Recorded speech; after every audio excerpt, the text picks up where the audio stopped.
வணக்கம் அங்கிள். வாமா, வா ஆதிரா. ஆண்டி உங்களை பார்க்கணும்னு சொன்னாங்க, அதான் கூட்டிட்டு வந்தேன். வணக்கம் சாமி. வணக்கம்மா, சொல்லுங்க. உங்களை பார்க்க தான் வீட்டுக்கு போயிருந்தோம். நீங்க கோவில்ல இருக்கிறதா சொன்னாங்க, அதான் இங்க வந்தோம். ஃபோன் பண்ணாங்க. உங்களுக்காகத்தான் கோயில் சாத்தினதுக்கு அப்புறமும் வெயிட் பண்றேன். என்ன விஷயம் சொல்லுங்க. ஆதிராவுக்கு ஒரு பிரச்சனை சாமி. ராஜிங்கிற பொண்ணு ஆதிராவை கொல்றதுக்காக வெறித்தனமா கத்தி எடுத்துட்டு சுத்துறா.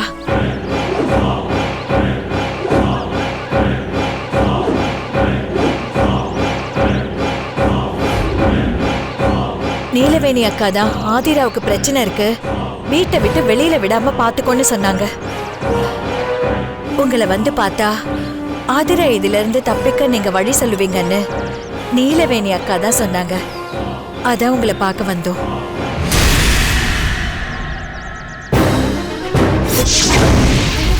அவள பொண்ணு அவ ரத்தத்தை புசிக்காம என் வெறி அடங்காது.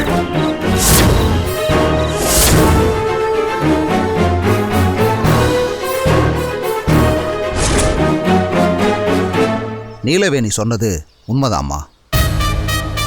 ஆதிரா வேற ஆபத்துல தான் இருக்கா. மனுஷங்களை அழிக்க தீய சக்தி இருக்கும்போது அவங்கள காப்பாத்த கடவுள் இருக்காரு. பயப்படாதீங்க. ஒரு நிமிஷம் ஆதிரா.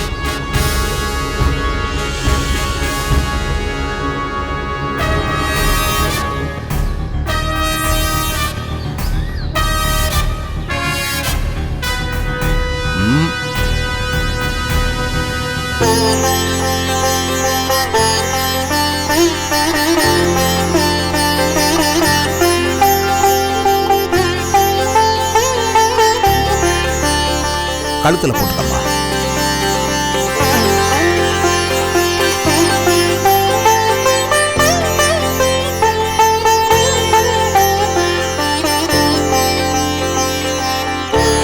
இது இமயமலையில் இருக்கிற சித்தர் ஒருத்தர் எனக்கு கொடுத்தது.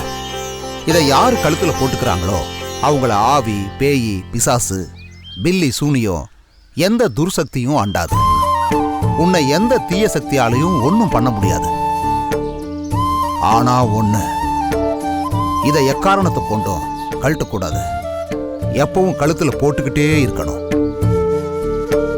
சரிங்க அங்கிள், ரொம்ப நன்றி. சரி, நீங்க கிளம்புங்க. நாங்க வரும்போது ரொம்ப மனக்கவலையோட கலக்கமா தான் வந்தோம். நீங்க இத கொடுத்த பின்னாடி மனசுக்கு ஆறுதலா ரொம்ப சந்தோஷமா இருக்கு சாமி. ரொம்ப நன்றி சாமி. வரோம் சாமி. வரங்க அங்கிள்.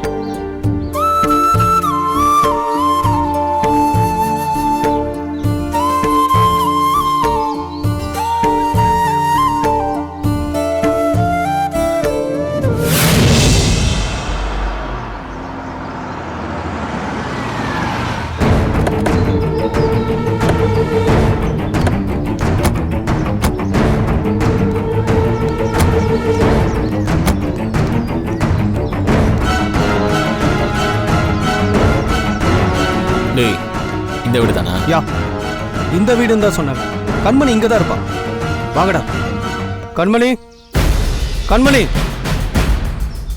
கண்மணி, கண்மணி, கண்மணி, கண்மணி,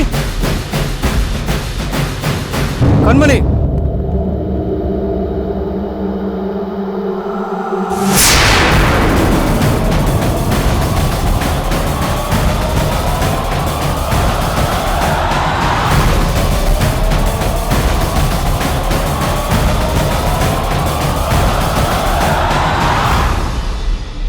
ஹாய் கண்மணி.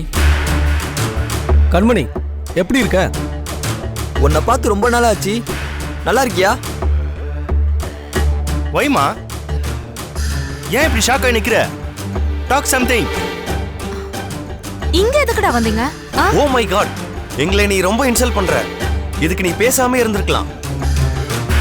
ஏய் கண்மணி, என்ன இது? எங்களெல்லாம் பார்த்தா ரொம்ப ஹாப்பியாவும் நினைச்சோம். நீ என்னடானா எதுக்கு வந்தோன்னு கேக்குற? உங்களை வேற என்ன கேக்குறதா? காட்,